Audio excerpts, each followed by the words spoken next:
Daedalus. He had incredible skills in the arts, carpentry, and craftsmanship. Because of this, he had great hubris. This hubris would drive his unreasonable attempt to murder his nephew, Daedalus, out of fear of him becoming much smarter.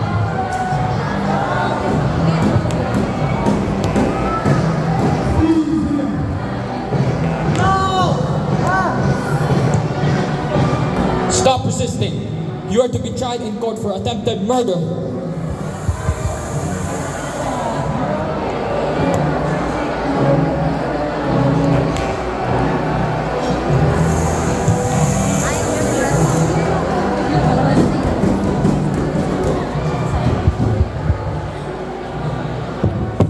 You, Daedalus, are hereby banished from Athens and shall never return. Take him away!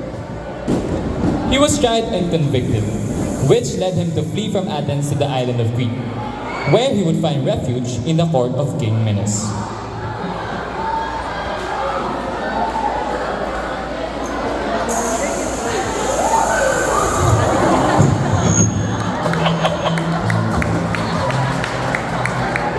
Under the rule of King Minos, very few have freedom. The man was a tyrant, a demigod, that had the audacity to challenge Poseidon, one of the most powerful gods. Poseidon's fool's mind. Sacrifice another in his place. Surely, we will not find the loss of a mere animal. Do as I say! Daedalus had a place in the palace as its sole inventor. Until King Minos' wife, Pasiphae, asked him for his assistance on an unusual task.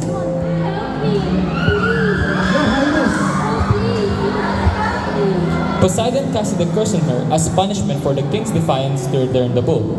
Because of this, she wished to mate with the beast. This was impossible as the bull turned to disobedience, so she turned to Daedalus for help. You want singing them?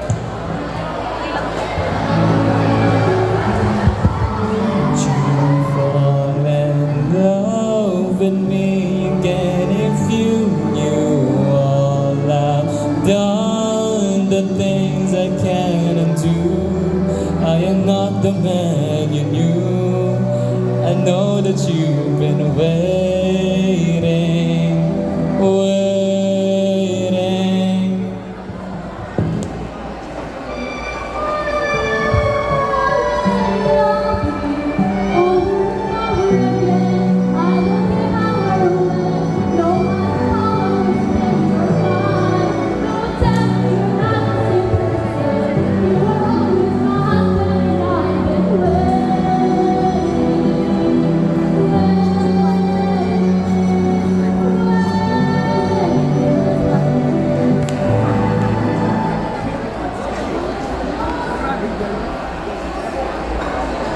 I will grant you wish, Your Highness.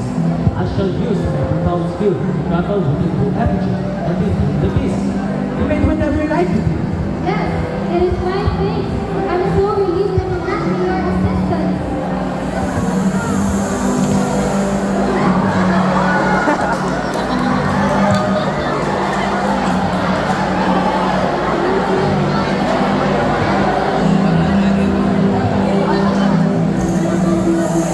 Daedalus crafted a wooden sculpture of a bull that was hollow inside. This area had enough space to fit inside a person. Pasiphae used it to manipulate the bull and form a union between man and animal.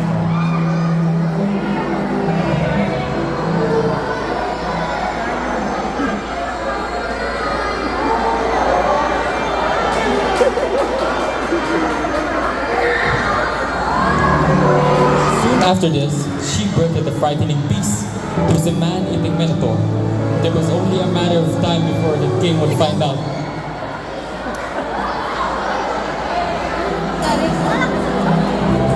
When King Minos discovered the horrid beast, he was absolutely revolted by its appearance.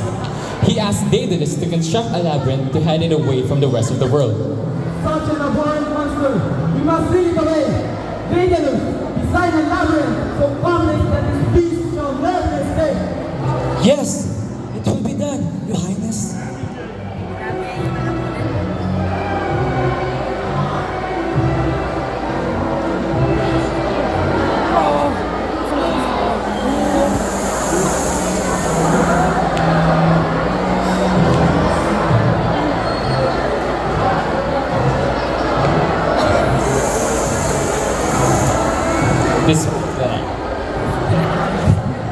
Despite Daedalus putting in much effort into building the labyrinth that the king requested, King Minos eventually unearthed that he escaped passive faith in the commitment of his sin and grew furious.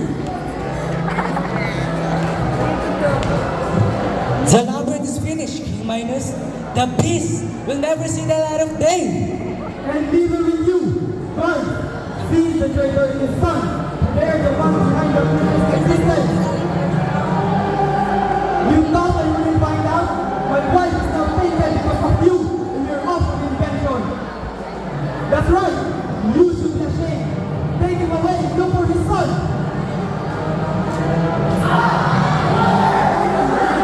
He locked Daedalus and his son Icarus up atop a tall tower within the same labyrinth he built. Not only because of the creation of the Minotaur, but because they could reveal the secret of the maze to the people. Daedalus and his son Icarus were wasting away in the tower, with very little to do but think about a way to escape. The old man couldn't help but wonder. I deeply apologize, my son, for it is my arrogance that brought us here. Your mistakes do not concern me, Father. What does go by the gods? How do we get out of here? Glancing at the birds taking to the sky, Daedalus' creativity ignited. He decides that their method of escape will be flight.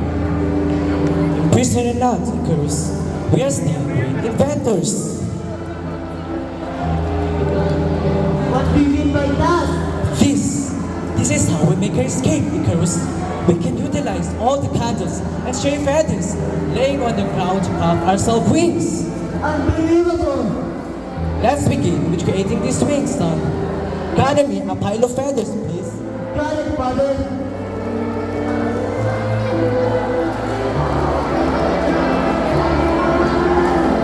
Alright, let's begin by organizing them like this. Icarus is stuck on the idea of taking flight. They were mere mortals, and no mortal has ever soared the heavens during their time. This thought fills him with ecstasy, unaware of the great tragedy that would become of it.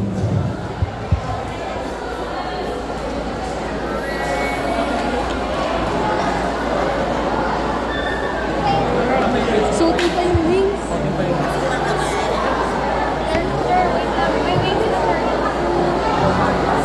Yung wings kasi.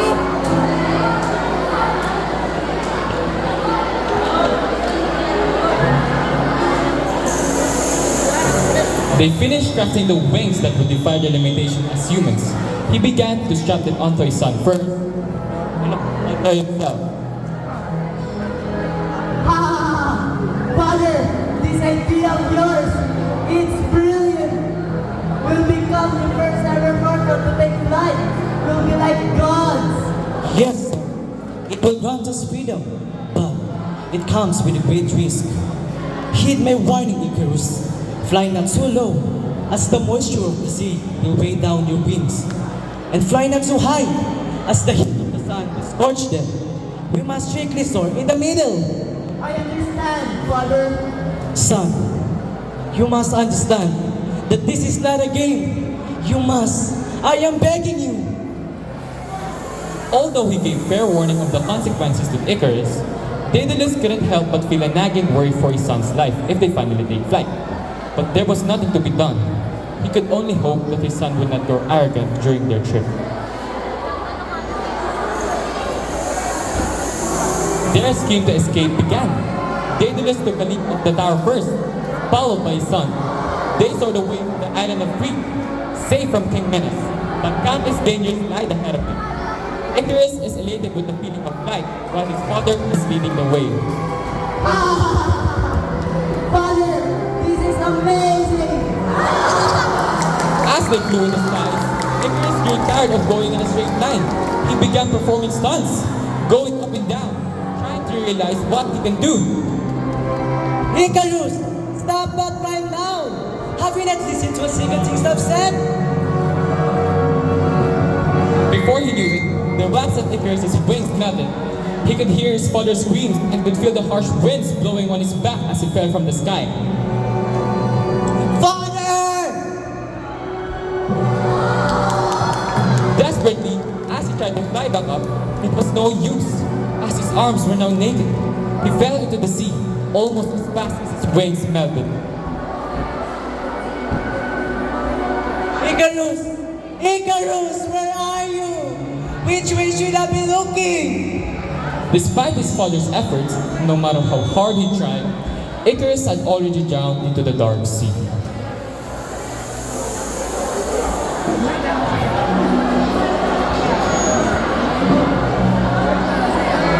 After Daedalus searched for miles, he found his son's body floating amidst feathers.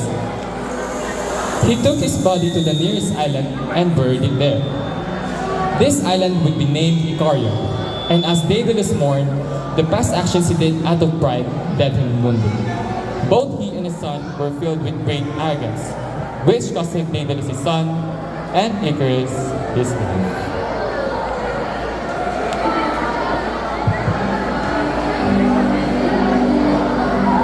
He took to the sky with wings made of dreams. A boy with ambitions, a heart full of schemes. The sun called his name as he soared so wide in his gaze, and this